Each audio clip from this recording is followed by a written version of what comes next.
Okay, please welcome our drivers from left to right, the current world champion Oliver Rowland with Nissan Formula E team, Pepe Martí with CUPRA KIRO and Pascal Wehrlein with Porsche Formula E team. We'll start with you, Ollie. It's obviously the most important race of the season because if you get a win here, that's 2 years in a row as a champion. Apparently so. Yeah, I'm quite superstitious, so quite often I believe in these things. But yeah, let's see. Look, we're here. We're well prepared, we think. We've improved a little bit from Brazil. So yeah, just looking forward to getting out on track after the longish break. And looking forward to doing what we enjoy. You must come here with great memories of last year. Obviously, it was your attack mode strategy that put you in the position that after the safety car, you could use the sort of the new attack mode that we saw with the Gen 3 Evo car to win the race.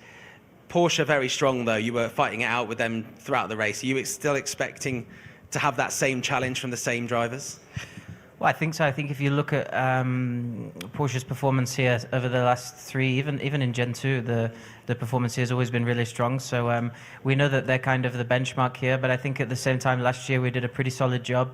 When I watched the race back before this event, I hadn't taken my second attack mode. I had six minutes left and I was about 3.5 seconds behind. So I was in the fight, let's say. But yeah, we know that we need to improve because it's not just them. I think the whole grid is almost capable of winning races at the moment. So yeah, we just need to be on top form. And yeah, it's all about scoring points anyway. So it's not about always going for the win, but we just want to be as competitive as possible. We have some slight changes to the circuit this year. How do you think they're going to affect the race that the fans will be watching, and also your strategies and energy management? Well, it depends how you look at it. You know, speaking to a couple of the drivers, we have slightly conflicting views, but I think from my perspective, there's going to be more saving than before, and I think it'll be less of a locked race with the opportunity to overtake, obviously, into Turn 9 and some of the learnings from last year. Turn 1's changed quite a lot as well.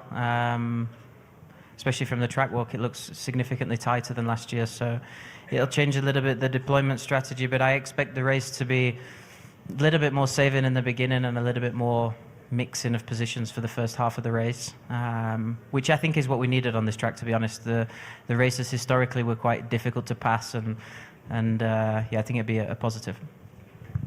Thanks, Ollie. Move on to Pepe. Obviously, a very eventful debut, which I'm sure you're sick of hearing about now. Would you have rather been able to get back in the car and be racing again a couple of weeks later? Because we've had a 5-week break now. It must be infuriating that you can't go and put a mistake wrong right. Well, I mean, I would have liked a back-to-back race, ideally, because I felt fast on that Saturday, especially towards the end of the race. I thought I got a lot more confident through the day. And I mean, we were fighting for a top 5 finish. It's true that we got slightly lucky with the safety car timing, and obviously I had my attack mode remaining before Mitch's off and then the full course yellow. But yeah, we did a good job. The team provided a good car, and obviously for my first weekend, we also missed FP1, which was not the best for me as a rookie.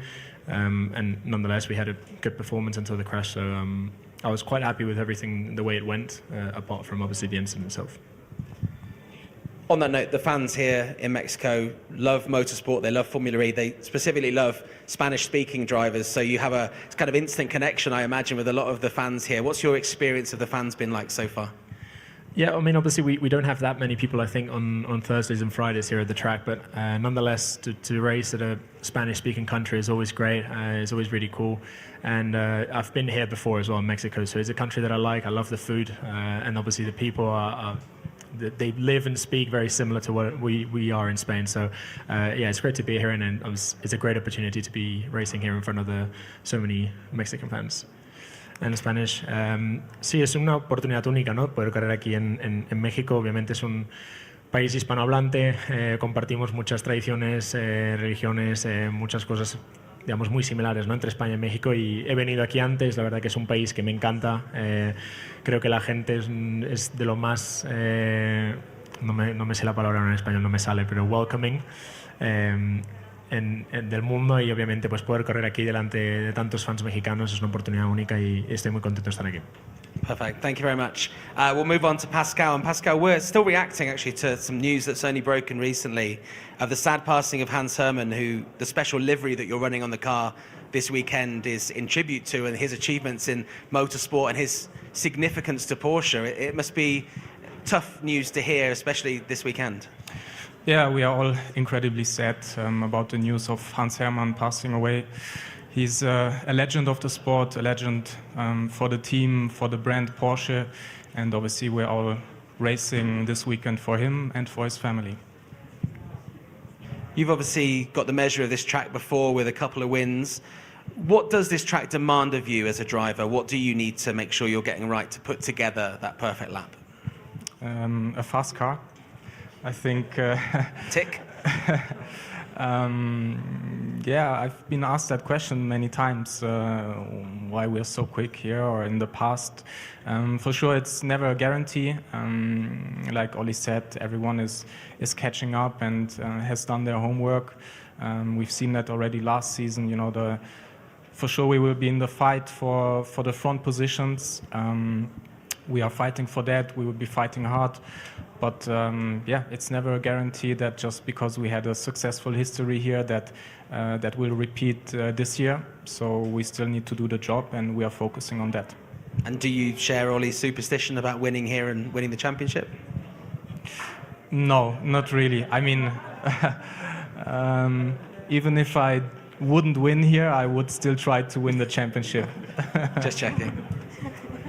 Thank you very much. We have time for a couple of questions. If anyone would like to ask any of our drivers a question, you can ask it in English, Spanish, or German. Hi guys, my question is, well, this year the grid has been reduced again, 10 teams, 20 drivers. So my question is, for you as the drivers, do you think this is more or less competitive, or it doesn't matter? Well, I don't think it matters when you're fighting in the top 5, really. I think we've got 20 super competitive teams and drivers on the grid. So yeah, and I think next year we're looking at having 24 and 12 teams. So yeah, I guess it's just this year with 10 cars, but 10 teams. But I don't see it being a problem.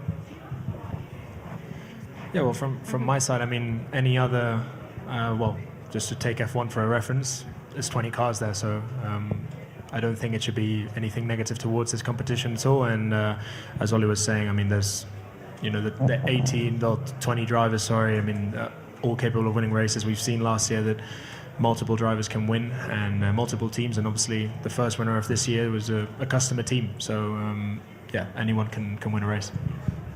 Thank you very much. That's all we have time for now. Thank you to our 3 drivers. Thank you to Danny for translating everything today, and also for translating this message that the driver's pen will be taking place outside, down the stairs, opposite this building shortly.